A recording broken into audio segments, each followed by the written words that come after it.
Greetings and welcome to Mount Olympus. I am Hercules Invictus, and tonight on THEOSOPHIA, I'm proud to bring you Lynne Solomon Miceli and the Edgar Casey's ARE in NYC show. Greetings and welcome. Thank you. Thank you, Hercules. It's nice to be here again. And my guest tonight is Brett Cotter, founder of the Stress is Gone method and author of the Stress is Gone method workbook, the Suicide Prevention Family Handbook, and Three Keys to Managing PTSD. So, welcome, Brett. Thanks so much for having me. I'm really excited to connect with you and spend this time together. Great. So, telling our audience a little more about Brett. Over the last 25 years, Brett has helped thousands of clients recover from trauma and break free from anxiety and emotional pain. His coaching, the tools he teaches, and the meditations he uses help people to make peace with their past. And he says, allow happiness to flow from deep inside. That sounds so lovely.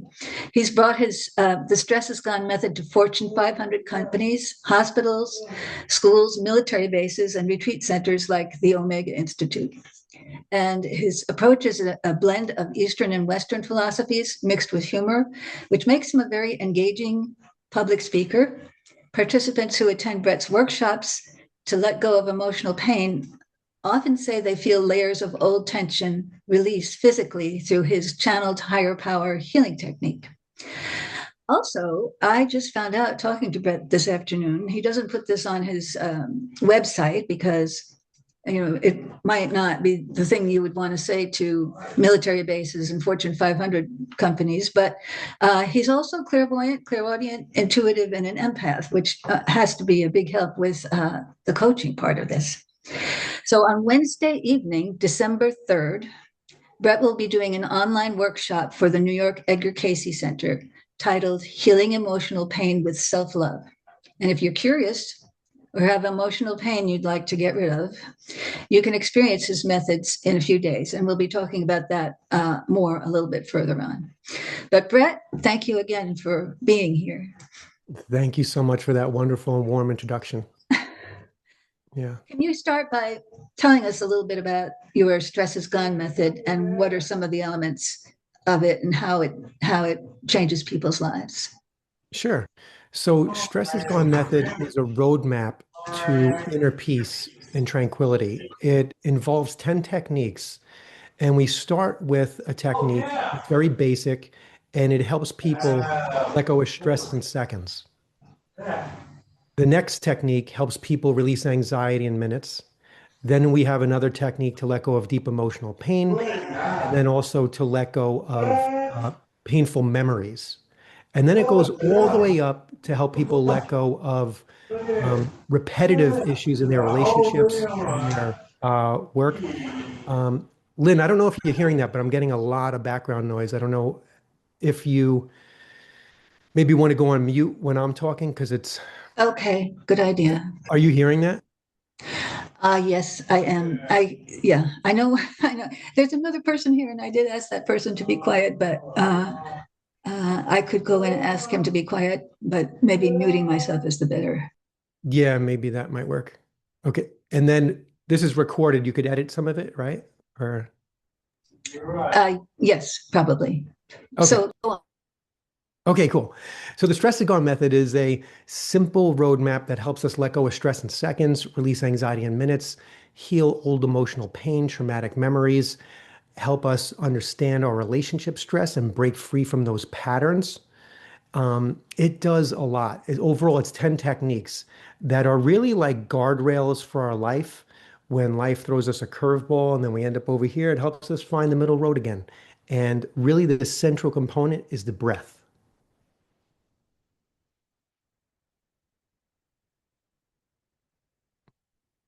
You're still on mute.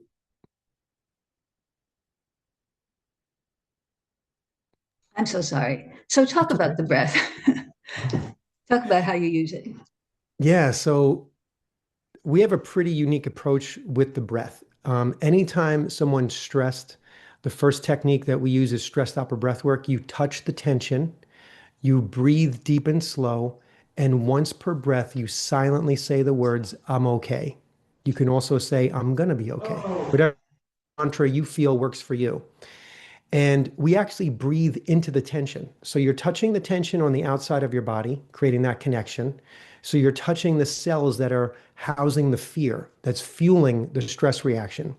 And then inside your body, you're breathing deeply and slowly, feeling the airflow coming through your nose, open up your sinuses, cooling off your brain, and then going into the tension.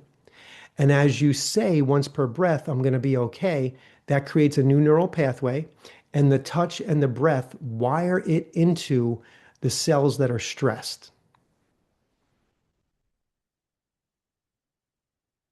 So you physically touch your body while you do this technique. You touch wherever you're feeling the tension. Often it's the heart, the throat, the solar plexus, or the stomach, but it could be anywhere. If you can't reach it, if the tension's like in the middle of your back, you just close your eyes and you put your mind there. You put your attention there as you're breathing deeply and slowly. And after about 2 minutes, you're going to feel the airflow actually moving through the tension inside of you. And then it starts to unlock and release in layers. So that's one tool. And tell us a little bit about some of the others. Sure. So the anxiety freedom technique I came up with right after COVID started. I had a number of friends that were working in the hospital system in the New York City area. And they said there was just a lot of staff members in the parking lot crying, then working all day, then going home and sitting in their driveway before they walked into their house, overwhelmed and crying. So I figured I needed to create some technique for anxiety. So after a few days of meditating, I wrote out a very simple technique that helps people surface the core fear that's fueling all of their anxiety. Then we create a freedom statement, and then we use the breath to wire the freedom statement, the new neural pathways, into the fear in the body. And that transforms the anxiety because we're actually rewiring inside the body. We're reprogramming and repatterning emotionally the energy where the fear is stored. So I'll give you an example. The first step is identify your core fear. So the way we do that is you just write out on a piece of paper everything you're stressed out about. And then you look at the list and you circle the number one thing that you're stressed out about, your biggest stressor. And then you answer these two questions. What is the worst case scenario of that stress that I circled? And then what is my biggest fear about that worst case scenario? When you answer those two questions, you now surface the core fear from the depths of your subconscious and it's on the table. When you do that, you start feeling the anxiety. And that's when we start breathing into it. And then we use a freedom statement to totally reprogram and repattern the energy that's at the source of this anxiety. And then you also use it's interesting that these techniques came to you through meditation, actually, or some of them. Yeah, so often in my life, what I'll do is go into deep meditation with a problem. And then I'll open up, I'll state an open-ended question, like the simplest solution is, and then I'll just let the universe fill in the blanks. Sometimes it's like in a picture, sometimes I'll hear it in words, or it's just a feeling or a knowing, but then I'll see what it is. And then I'll kind of like have a pen and paper near me, and then I'll start to write things down. That's typically how I do it. So you're the founder of this technique, but really in a way you've channeled it, actually. I guess. Yeah. And then some of the techniques, they evolved over time, right? So if I go back to like 2005, from 1999 to 2005, I was just a specialist helping people heal emotionally and spiritually and physically from a traumatic memory, right? Usually those memories are from childhood or from a near-death experience in young adulthood or adulthood or major loss. In 2005, it was like a bunch of clients in the same week kept on coming back to me saying, that was amazing that we healed that old experience. It's no longer kind of like haunting me. It's no longer on my mind, right? It's not causing me to overreact, but I am having this stress over here, right? With my commute to work, with something going on at the job, with something going on in the family, right? What do I do the next time I'm stressed? So I kept on hearing that question a bunch of times in the same week. What do I do when I'm stressed? And then I saw that sign in a restaurant that shows you what to do when someone's choking. And I was like, oh, I want to make one of those, but for stress. So that's how stress stopper breath work was born, coming up with the 3 steps: touch, breathe, deep and slow, and then the once per breath, silently say, I'm okay. So that one evolved over time. I would say over about 4 or 5 years, and then it was certified in 2012. And how certified? It was certified by the American Institute of Stress. I had to submit a number of scientific studies to validate each step. And it was funny. Anytime I approached a research foundation on to, study any of my techniques, it always came down to having $300,000 to run a study, right? To run a study properly. And I never had, or I don't have that yet. It hasn't materialized yet, the money to just throw down on a study. And I've used all of our funds to develop more tools and then to share them with people that need them. So that's kind of the way I've run my life for the last 25 years, developing tools, coaching people, and getting connected with the people that need those tools the most. So how did you get the certifications then if you didn't have the $300,000 for a study? So I talked to the executive director. I said, well, what do I do? How can I get certified if I don't have, the money to go pay a big institution to run research? And he said, well, if you do the research yourself, there is research that quantifies each of your steps. So what I did was I compiled research that quantified each step. So touch, there are studies that show that touch is healing. There are studies that show breath reduces stress. There are studies that show mantras reduce stress, right? So I just made a list of those studies, cited them, and compiled it and submitted it, and it worked. Well, so in the process of developing your techniques, I thought that I read that you also were dealing with homeless veterans or with veterans as part of that, one of the instigators of that development. Is that right? So in 2014, my father passed away. He was a Vietnam Marine veteran, and he was also a New York City firefighter. And then I wrote a book called The 3 Keys to Managing PTSD. I published that in 2015. I started working with more and more veterans from that point forward. And then in 2019, just before COVID, we did a GoFundMe campaign to get all of our workbooks in the hand of every sheltered homeless veteran in New Jersey. And we raised just enough money to get all of the sheltered veterans that were homeless our workbook. And then we also got 800 sheltered veterans in Los Angeles a copy as well. And has there been any follow-up about that, about how that's been affecting them, how they've been using it? Or Yeah, so we have a video on YouTube. You could see one of the veterans that I met in a shelter. He's on there. I'm still friends with him to this day. The work is life-changing. It's transformational when you realize that you have everything you need, and all you need to do is touch the area in your body that's tense while you're stressed. That's a game changer. And once you start to connect your breath and feel the airflow moving into those cells that are tense, the tension releases. So imagine the thing in your life that's giving you the most stress. Now you have a tool that you could just plug into, and that problem just disintegrates. Because it usually takes about 1 to 2 minutes, especially after you practice for a little while. Sometimes it's 30 seconds, and you feel the stress leave your body. So I've done programs with veterans. I would say the last 3 years is the most programs I've done with veterans. We have a lot of different veteran service organizations that we partner with. I train vet to vet peer specialists in a suicide prevention protocol that I developed 2 years ago. So this work is helping not only veterans individually, but we're training veterans how to help other veterans that are really in need. that's amazing. I really like that.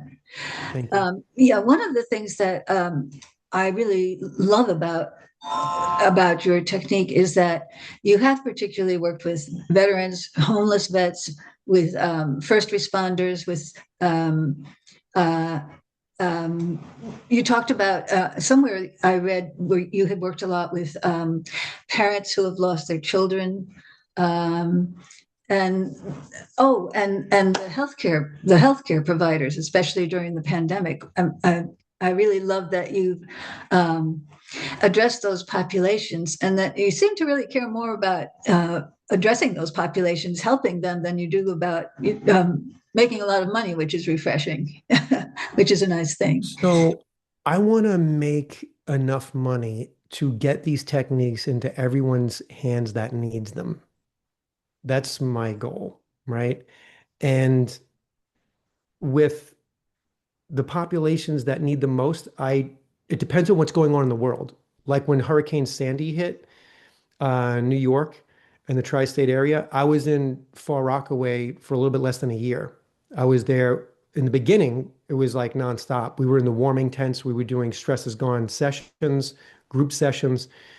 Then it moved to one of the yacht clubs. We were doing groups there, and then it moved to people's residences. And so, yeah, we were at the shootings right after 2 days after the shootings at Sandy Hook. It really just depends on what's going on in the world and what's happening. Um, yeah, wherever the need is the most, I try to make sure our techniques get there and to the best of my ability. That's very beautiful. Thank you. You've worked with organizations ranging from Fortune 500 corporations to military bases to places like Kripalu and Omega Institute. What needs do they have in common, and how do you adapt to these different venues? So when I'm in a corporation, I button up a little bit differently. So I feel like I'm an energetic chameleon, right? So when I'm sharing these techniques, I'll give you an example. I was in a juvenile prison in Long Island sharing these techniques, right? And we use hip hop and breakdancing to connect with the kids, okay? And then we got into the anger management, the stress management, releasing the sadness underneath the anger. When I go into a corporation, I'm more buttoned up. We're doing this work at a very kind of like a high level. We're not getting into spiritual concepts. We're not getting into esoteric concepts. It's just really bread and butter, stress and anxiety. I'll give you an example. My first class at a corporation was at Johnson & Johnson in 2006. It was a 1 hour class. 84% of the participants said they were stressed out when we started, and no one said that they were stressed out when we were done. After we finished with our final meditation, a woman raised her hand and she said that she has carpal tunnel for like 10 years. She had like stuff on her wrists and everything. She said, during the meditation, my wrists disappeared. She goes, and I just said, are they back now? You know, jokingly, and we all laughed. And then she said, yeah. And she's like, but what happened? And I said, look, when we go into meditation, we're going into a spiritual place when we open up our minds. So things that happen in a deep meditation are kind of like miraculous and mysterious, right? I'll give you another example of that. I was in a physical therapy hospital in Brooklyn. This is probably 13 years ago. And the class was amputees. There was about 25 patients that were amputee patients. So they're veterans that had lost legs, that have lost limbs in car accidents, things like that.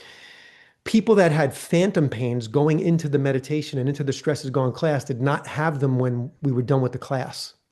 One gentleman said he was having phantom pains for 10 years. Phantom pain is like, let's say I have an amputated leg underneath my knee on my left leg, right? And a phantom pain would be having a pain in my left ankle. So you don't have a left ankle, but there's a phantom pain there. So somehow the spiritual central nervous system is still sending signals, right? So when we go into a deep meditation, we're breathing and receiving pure life force energy. Now we're letting those warm waves of healing energy kind of undo any tightness, any crimps in the energetics, in the energy around our field and inside the meridians in our body. So we're kind of like opening up the flow, which helps us let the pain go. So when I go into, military bases, corporations, I'm kind of like an energetic chameleon. I talk to the people that are there in a language that they can receive. I usually make it fun. I do use music, even in corporations. People are looking around, laughing their heads off because they never imagine one of their coworkers dancing, but everyone's having fun and having a good time. That's a really key part of stress is gone. Movement and laughter. Laughter is like the silver bullet for stress. So it's been an amazing journey and really cool challenges. When I went to Shivananda last year in the Bahamas, which is an ashram, they have a lot of rules around how you present. You know, I'm from New York. Sometimes a curse flies out of my mouth by accident, right? Not when I'm in a corporation, but when I'm in kind of like a group at a Kripalu or an Omega. It's very casual. We're really connected with each other. But at Shivananda, it was very different for me. So I had to really be spiritual, grounded, and very clear with not even saying the word heck. So it's been a beautiful journey to see how I could kind of sink into those environments. But I would say the need is the same. The need out of all those environments is expressing the repressed emotions so we can call in the spiritual and anchor it into the physical. I feel like the karma of humanity is to express the pain in the body and let it go emotionally. And as we do that, we open up space for the spirit to come back into the body and to really anchor in there.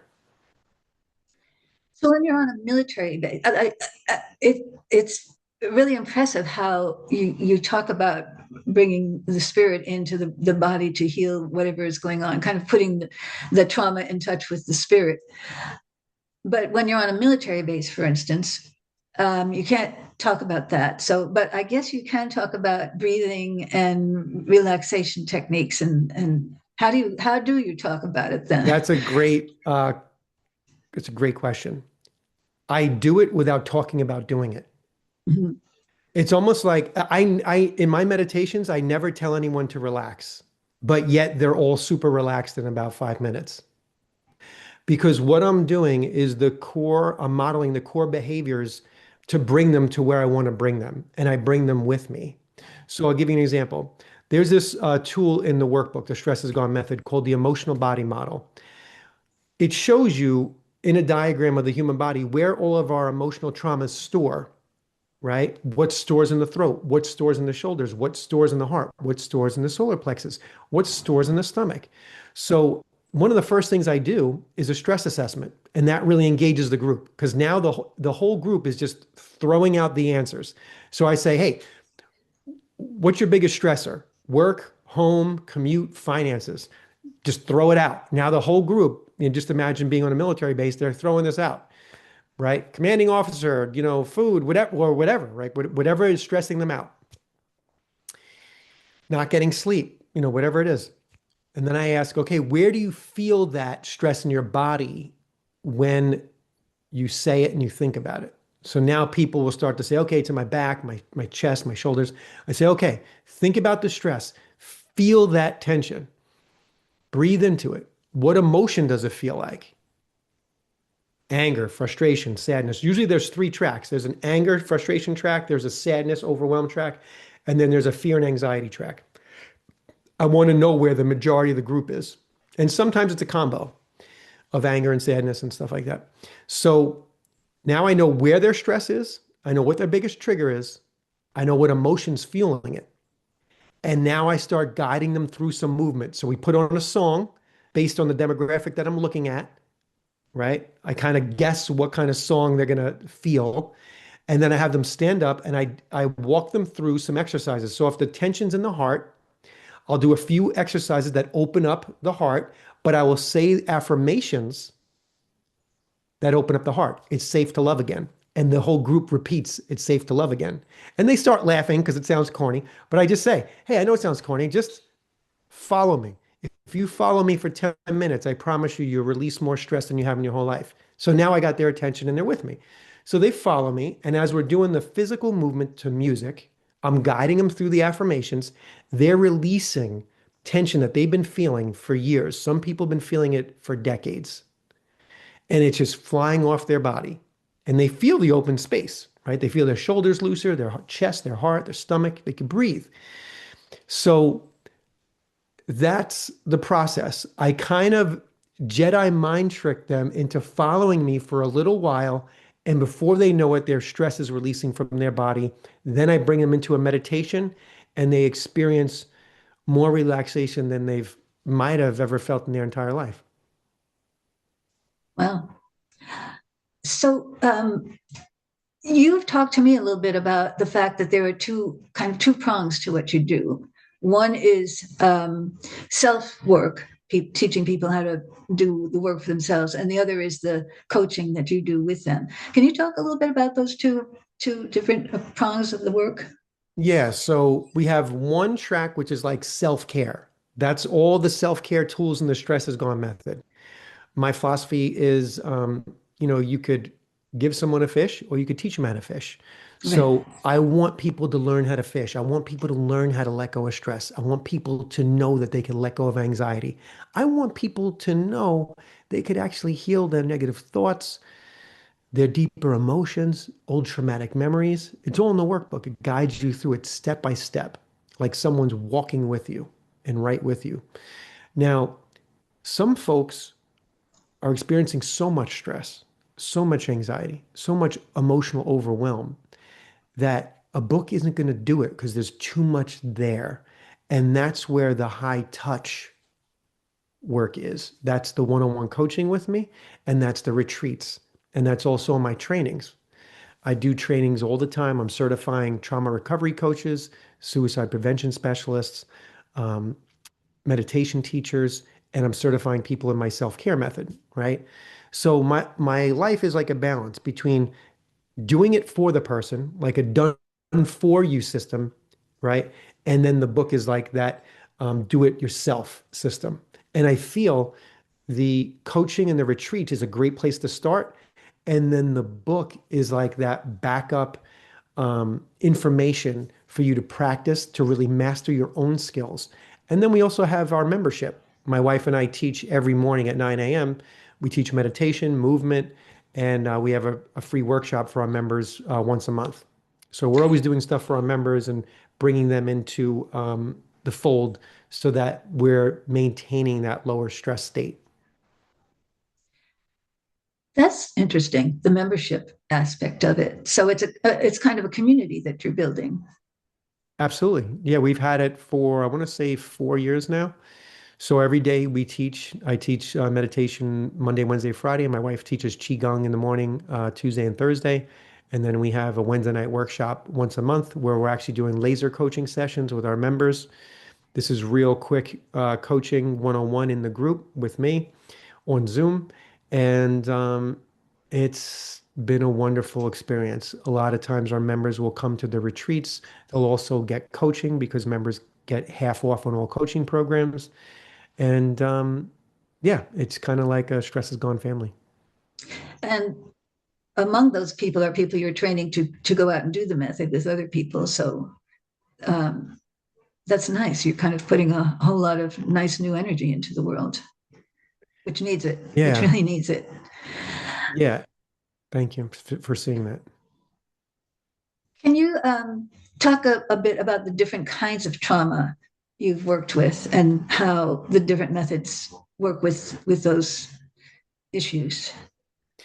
So I've always gone to the most traumatized groups I could find, right? So I've been working with complex PTSD for years. The first person I ever did the technique that I'm doing now, the first person I ever worked with was in 2000, and she was a survivor of a week-long kidnapping. Oh, That was my first client where I did the technique what I'm doing now, right?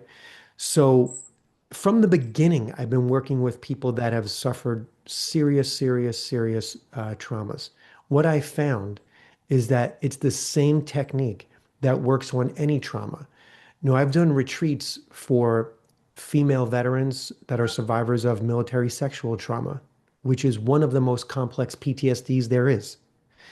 I've also helped parents that lost veteran children to suicide, which is another extremely complex PTSD because they're heartbroken in like an abyss of sorrow, but also they're angry that their child chose to leave. But then they're also angry at the government and the healthcare system, right? So there's complex PTSD means is like when there's multiple intense emotions that are packed on top of each other. So what we do is we start at the top and unpack it and unpack it and unpack it and unpack it. And what I do is help people embrace the pain from the inside out, breathe into it, express all the feelings. When I've helped them express all the feelings, then the next layer comes up. And I found that anger is like a top layer. Anger is always protecting some sadness. Mhm. Sadness is above the fear. There's a core fear below the sadness, and that fear is coming from an original trauma. So what we do is we get through the anger, the sadness, the fear, and then we get to the original trauma. And then we verbalize all of it and we unlock and release it. And then we call in that individual's words for a higher power. And that's where we merge the higher power in the core trauma. And that's when the person starts to really feel the anxiety, fear, sadness, and anger unlock and release from all different parts of their body. That's when they start to feel opening in the central corridor of their being where they could breathe again and they can accept, they can engage in life again. So I imagine with the female veterans who have been sexually traumatized that they're the same kind of layers of anger at individuals, anger at the government, anger at themselves, maybe a whole, and then sadness and this fear underneath. Sounds like it would be the same. It is so disturbing because the way it's handled when they go to report it, that's where the intensity, the trauma ratchets up to a place where like people can't handle it because we're not built to handle that. So imagine, God forbid, and many women that I've talked to, they were like, you know what? If it was just a rape, I would have been okay. But the person you report it to is like really good friends, usually with the person that was the assailant, the perpetrator, right? The criminal. And now you become the bad guy. You become the criminal. So they blame you. And then they lose your paperwork. They don't investigate it. You know what I mean? And your life becomes a living hell because no one helps you. So often they'll say, the moment you report it, that's when like hell breaks loose. That's when the real hard part happens.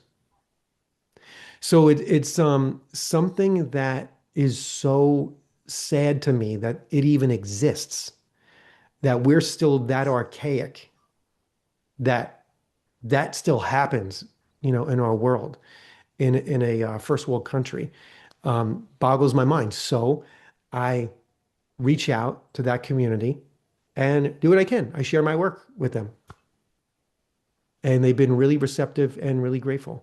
And I'm going to continue to share it with that community.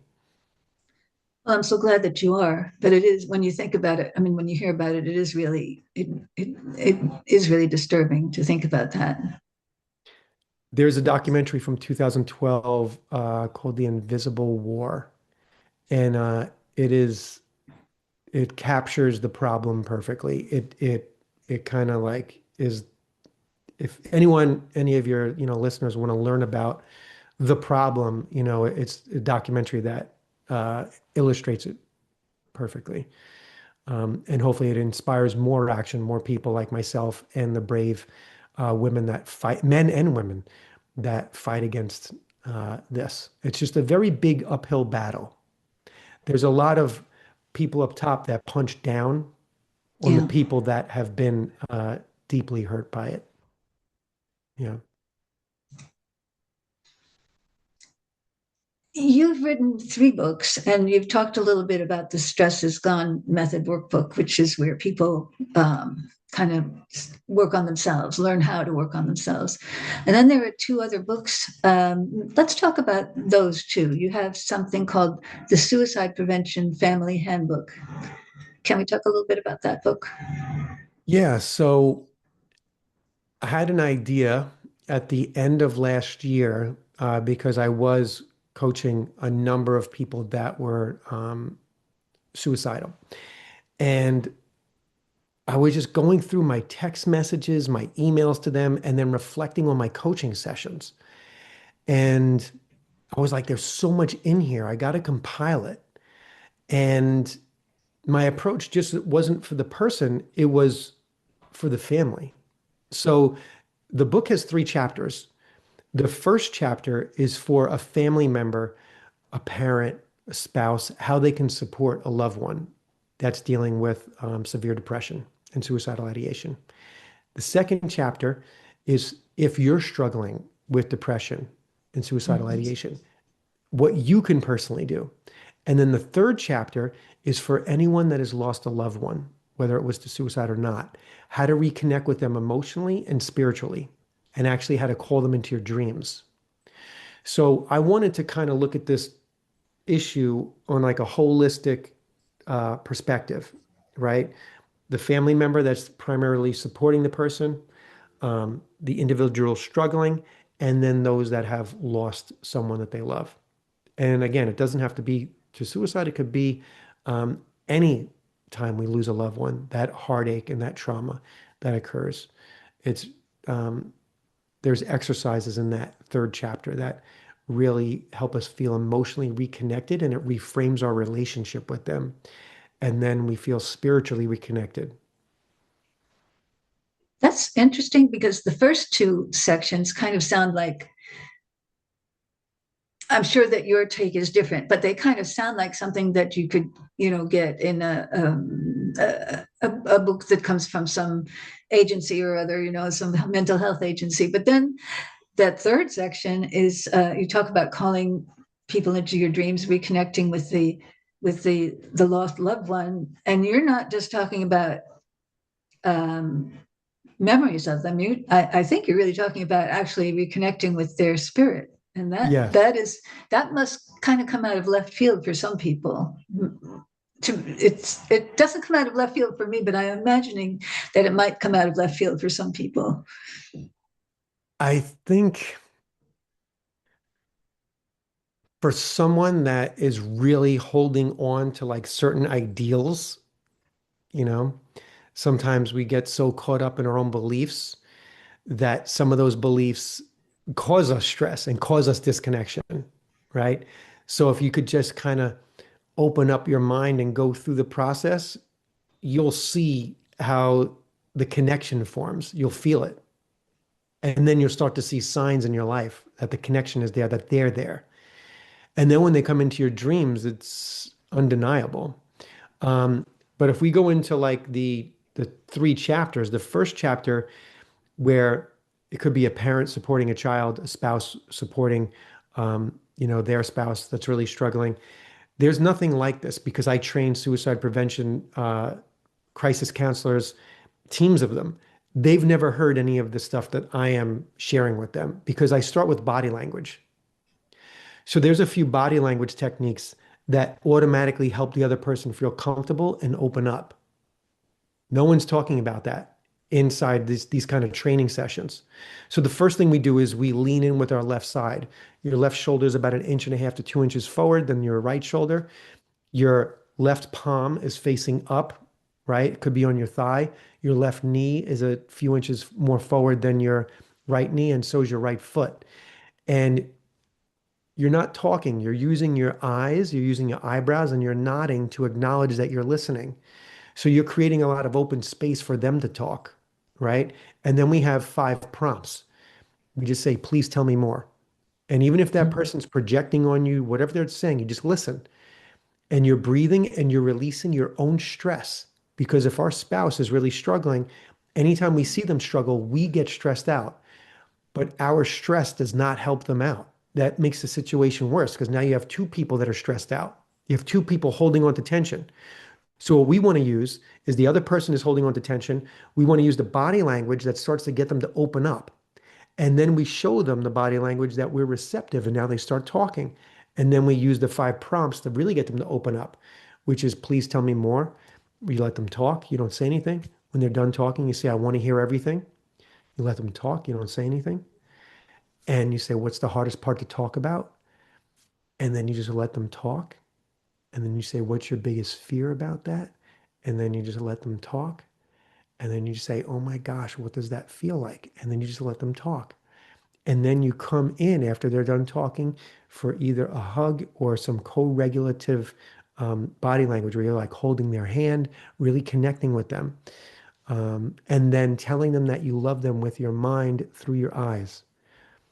Because sometimes if there's an issue with them receiving love, the words might be clunky, right? But if you could actually bring them in for a hug, you could say it a few times as you're breathing deeply and slowly, so you're really calm, and that's going to calm them down. The main thing is your emotional energy is going to have an impact on them, or their emotional energy is going to have an impact on you. So they're already upset, they're having a big problem. Question is, are you going to be upset too? Because now you have two people upset. Doesn't help anything. So I teach them the technique to release the tension as it arises so they could remain clear and present in the moment so their own divine essence can come through to help comfort their loved one and what they're going through. So that's the big difference in chapter 1 than any other training that people are going through. I teach people how to release their inner stress and become a great listener and how to use body language so that the other person can open up. Yeah, becoming a great listener, that's a really important thing in itself because, well, so many people, if you try to talk to them about something that's bothering you, they'll start to give you advice. And you're teaching people not to do that, not to do that. In fact, not to say very much at all, but to really just make the space for the other person to say and make it clear that you're listening and you care. That's really powerful, I think. If your advice worked, they wouldn't be depressed. Right. Good And point. and feelings are so much more interdimensional than we are aware of, that our eyes allow to process. There is so much more going on to feelings, right? And emotions than we are aware of. So the key to releasing feelings is expression. That is the most important key to this. And then coming back to the breath, helping the person co-regulate. So if you could model that, and I started learning this, I think it was in 2010, when an autism consultant would bring me into the family she was helping. And I started realizing that the child with autism was not the problem. It was the caregiver that was freaking out when the autistic child was going through an issue, right? When they were escalated, when they were stressed, the caregiver was vibrating 10 times more stressed than the kid, than the child. So I started working with the caregivers, like, look, this is what I want you to do. I want you to sit next to them. I want you to breathe deeply and slowly. I want you to calm your body down so that you're modeling this and that they can get an energetic, emotional transmission from you that all is okay.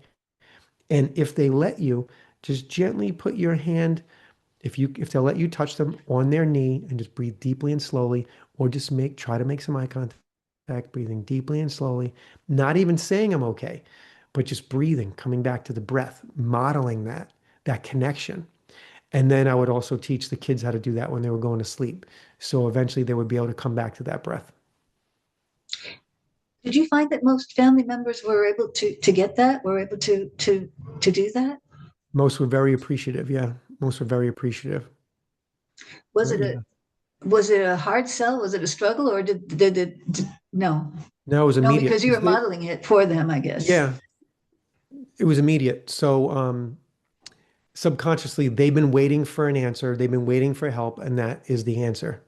To release your own stress so you could see your child, accept them and love them, and reopen your heart to them. All the child wants is to return to homeostasis, right? The body wants to return to calmness and inner peace, right?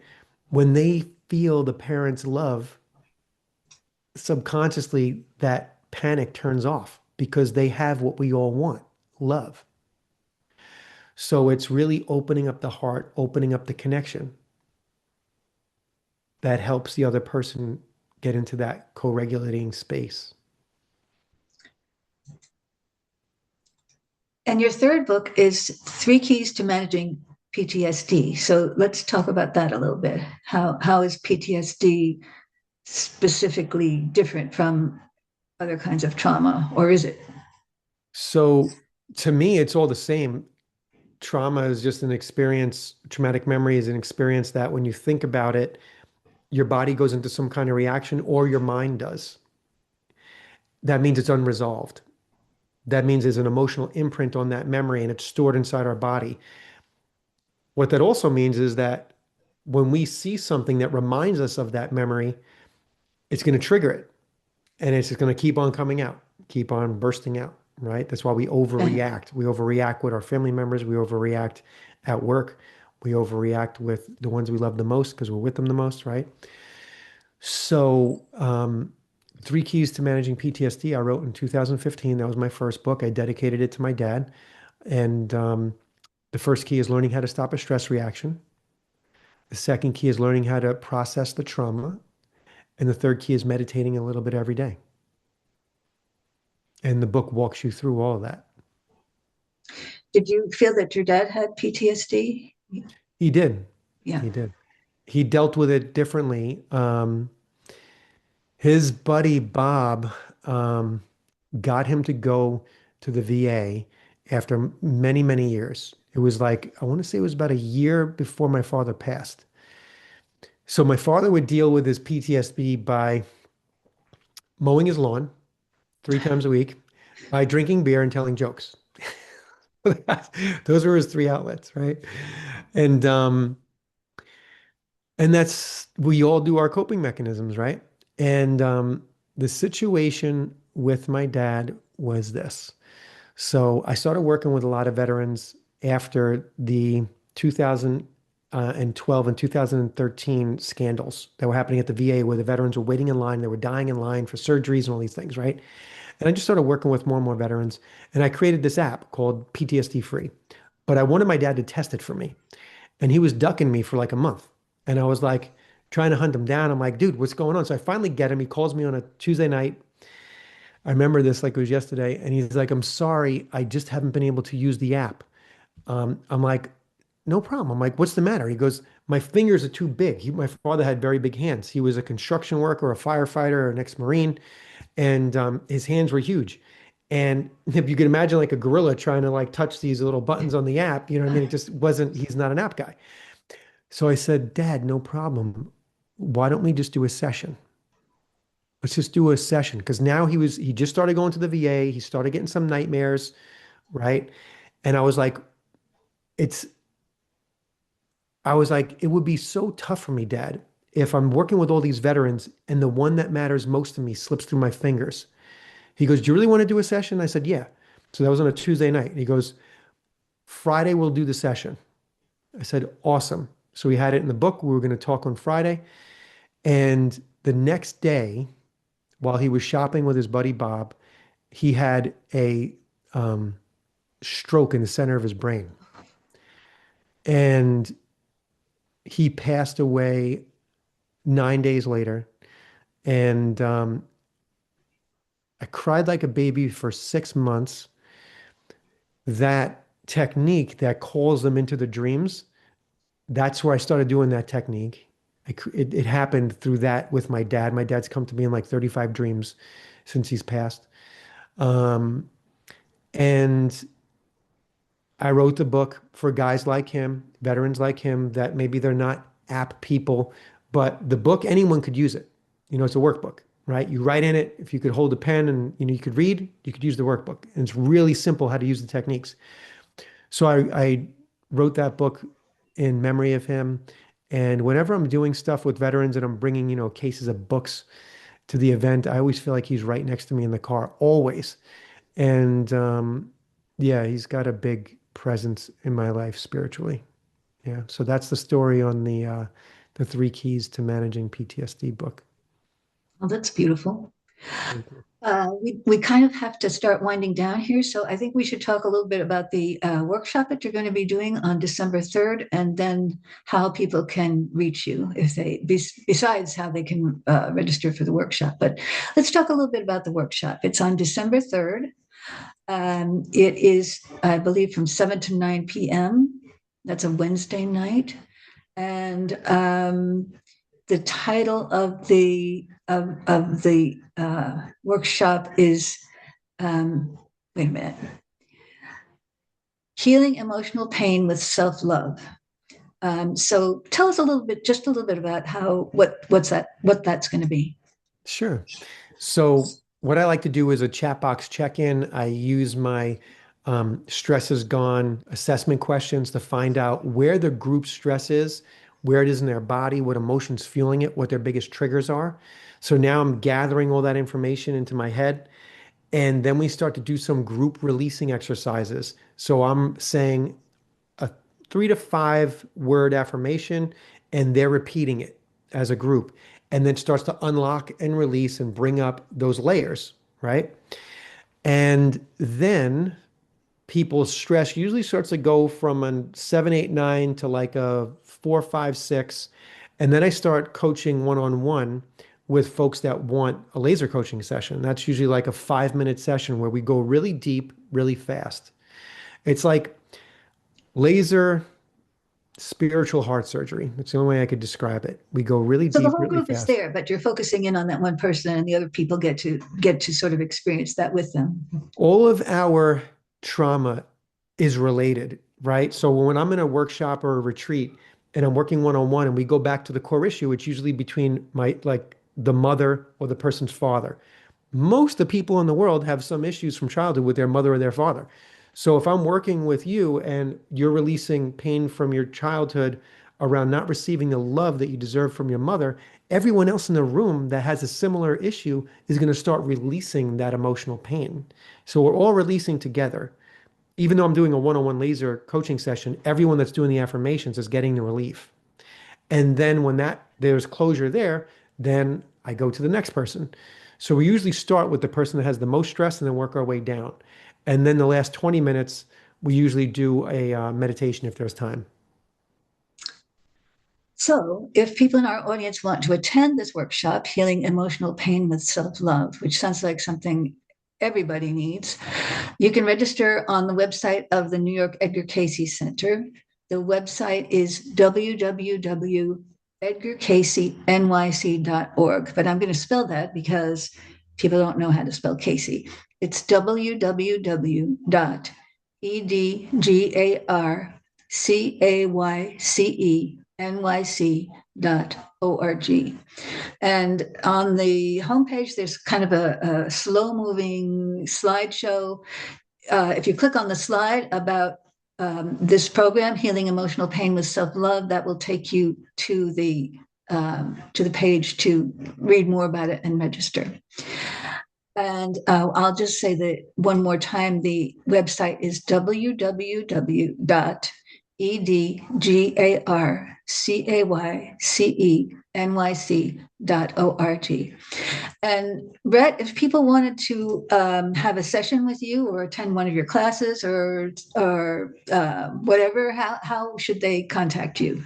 Yeah, if you go to stressisgone.com, we have coaching. We have our membership, which is our live community that we're teaching movement, meditation, and doing laser coaching in every day. And we have our retreats coming up. We have our classes like the one that we're going to be doing, the workshop. And in a nutshell, what I help people do is express the emotions that are trapped in the body and the mind. And once that open space is there, we're merging the spiritual into the physical. We're anchoring our pure consciousness, that unconditional love that is in all of us. It's what we're made of. We're reconnecting with that. Love is the healer. I'm just a conduit, right? And what am I connecting? I'm connecting you with your higher self. So I'm listening to your higher self, getting guidance on what to say and what to do, and I'm feeling your pain. And it's like a triangle that forms. And as you follow me in the exercises, you're breaking free from all that old pain, not only from this lifetime, but any generational and ancestral pain. Also, pain from, that you might have taken on from your soul group. Whatever it is, we're releasing tension like crazy. And I try to have as much fun in the process as we're getting all that done. So tell your website once more. Sure, it's stressisgone.com.